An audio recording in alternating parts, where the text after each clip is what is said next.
But now I would like to transition over to the hardwood a little bit. No better time to have NBA discussion than late August. But there is really exciting things going on. Basketball is truly the league. If New York's the city that doesn't sleep, the NBA is the league that doesn't sleep. Always News 365. The new news coming out is from a little press tour from a superstar by the name of James Harden. He's over in China where he is extremely popular, obviously from all the videos and pictures you see. And he had a very interesting quote I'm just going to read for you guys in one of his promotional videos for his new shoe. He said, Daryl Morey is a liar, and I will never be a part of an organization that he is a part of. Let me say that again. Daryl Morey is a liar, and I will never be a part of an organization that he's a part of. Now, guys, this is a very bold acclamation to then double down on 10 seconds later. And the people in the room were shocked. Daryl Morey, for context, is the general manager of the Philadelphia 76ers, the team that James Harden currently resides on. But I'll start with you, Nick. What do you think that this play is? Do you think there's been some financial fair play rules that may have been broken in NBA terms here, and maybe that's why he's mad? What do you think's going on in Harden world? I think Harden thought he was going to get a contract offer from the Philadelphia 76ers, and what constitutes a promise in this situation, who knows? Like if Daryl Morey said, yeah, James, we're going to sign you to a max deal, and he said that whenever, like is that a promise? Is there something written? Like Right. It's really hard to tell, who exactly wronged who here. What I do know is that James Harden doesn't want to be a Philadelphia 76er. It seems like that relationship is broken beyond repair. I feel like this happens a lot with James Harden, but it's a conversation for right now. But it's a theme with James Harden. No one doubts his offensive ability, but sometimes off the court there's some things that happen with James sometimes. But he opted into his $35.6 million player option for this upcoming season in June. So what the move is now, I don't know. It seems like there was rumors for the Clippers for a little bit earlier in the summer, but it seems like Harden and Philadelphia are done. But this is what the NBA is. You can opt into a contract and then so you don't have to test free agency. You opt into a contract to get $35.6 million. You don't have to worry about what your value is into free agency, and then you just force your way out. You force your way into a trade. That's what the NBA is now, and it's just going to be interesting to see what the resolution is because I think it's definitely safe to say that James Harden has played his last game as a 76er. Yeah, I tend to agree. It's very sad if you're a 76ers fan because even the Nets have dealt with this in the past couple of years. Harden wanted out in 2022, and he's wanting out again. So it's like you ask yourself, you see about Kyrie Irving around the league, all of these different names that seem to be, to put it nicely, cancer in the locker room. And, Harden could very well be one of those guys. He wanted, he stripped the 76ers of 2 future seconds with PJ Tucker and Daniel House last year, taking the pay cut for that. And now he wants out again. I mean, yes, there could have been something that happened behind the scenes that we don't know about. Nick, maybe there was an actual, set promise in place. Likely, I don't think that was the case, but who knows? And who knows where Harden's going to go? He seems like, as you said, he's done. He's done in Philadelphia. That ship has sailed. So James Harden, not many teams would probably want James Harden, but if this was 6 years ago, it would be a different story. Yeah, when I see the quote, it's very blunt, and it's very demonstrative toward Daryl Morey, and Right. it feels inadequate to the actual situation. But I think if it was meant to be equal reaction to what actually happened, I think it would have had to have been some sort of situation where he tells him, I'm going to opt in, but next summer I need that max deal. Daryl Morey promises that. Now we're here, and he doesn't give him that. I think James Harden has a right to be pissed off. I think 100%. Daryl Morey's breaking NBA rules doing that, and also he's not giving out on his promises. He's doing too, moral or just straight up rule breaking. So I think, Harden definitely has a reason to be mad. They're trying to backpedal on it now and say that he's talking about not trading him because that's the only way that it wouldn't be them breaking the rules. But I do think in that moment he meant Daryl Morey, you promised me a max deal. I don't get it. I'm just going to call you a liar in front of everybody. I truly think that is what happened.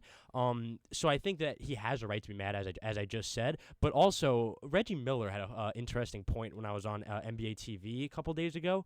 He was talking about how he's never seen a player straight up just not want to play with the MVP before. Like, he's never seen a guy win the MVP and then literally the next summer, a person who is a very high-level player is just straight up not wanting to be in that supporting cast. We've never seen that before. I would also kind of like to see that perspective because it does kind of swing us to a more on-court perspective here as well. We do have a caller on the line. Okay. It's Ben Oppenheimer locked into the board. Ben, how you doing?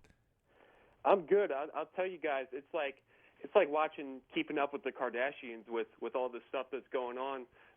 But I'll tell you what, I think Harden's career is it's over at this point. I think no team just wants to deal with any of this drama. And so I think that he's just he's like a team destroyer. It's like if you made like a robot, it would be Harden if you just want to blow up the chemistry of your team. But my main point is, I'm wondering, do you guys think this is also, and I think some people have talked about this, but maybe not everyone, do you think this is also a comment about the Hong Kong comments that Morey said, like 4 years ago? Do you think that plays into what he said, being in China, trying to make his image look good, or do you think it has nothing to do with that? What do you guys think? I think it's pretty much that Daryl Morey offered or promised James Harden a contract, and that didn't come through. I don't think it necessarily has anything to do with Hong Kong or China or anything like that. I don't think Harden's too mixed about That's Asian politics. I just think it comes down to Harden thinks he was promised something, and that promise, or whatever you want to call it, is not going to happen. But I think, thanks for the call, Ben. But I think Thank you, Ben.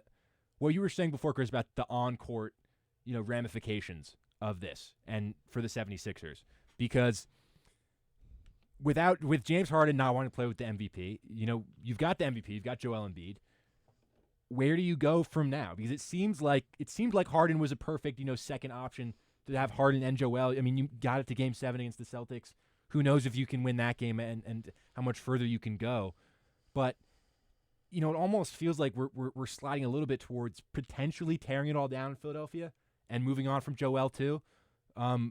Because it seems like every year they run into the same roadblocks or similar roadblocks. Whether it's, Jimmy Butler or James Harden or whoever. Well, Jimmy Butler, that was, I think, where everything went wrong. Yeah. I think deciding on not keeping Jimmy and letting him leave, I think, was the beginning. Tobias.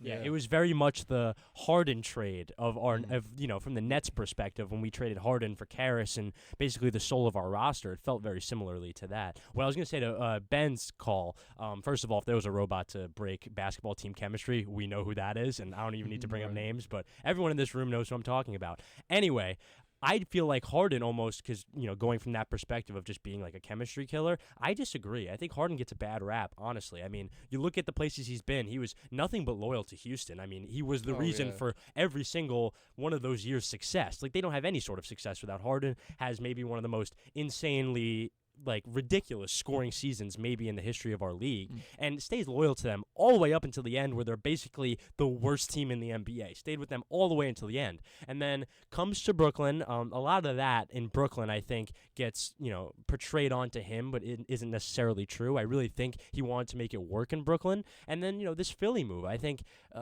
it's boy who cried wolf at this point for Philly. I feel like whoever goes there, it's really chemistry issues, and it has to get to the point where, is it the people, is it the players, or is it the environment that they're in? Really, you have to start turning the gun on yourself at that point. And I feel like Joel, at a certain point, has to be talked about. Is this guy a winner? Straight up, is this guy a winner? I don't think he is. I don't think a guy like Tyrese Maxey is moving the needle. I don't think a guy like Tobias Harris is moving the needle. So if it's a superstar who isn't a winner and a bunch of below average to average role players around him, that's not a very good team to me. Just kind of when I think about it broadly. Yeah, definitely. The process has not worked in Philadelphia. We can all sit here and say that. And, I mean, even under Morey, former number 1 overall pick, Ben Simmons, what happened to him? He got traded for Harden, and they're in the same spot. So it's tough. It's really tough, Chris. You had a lot of great points, and I think you're 100% right.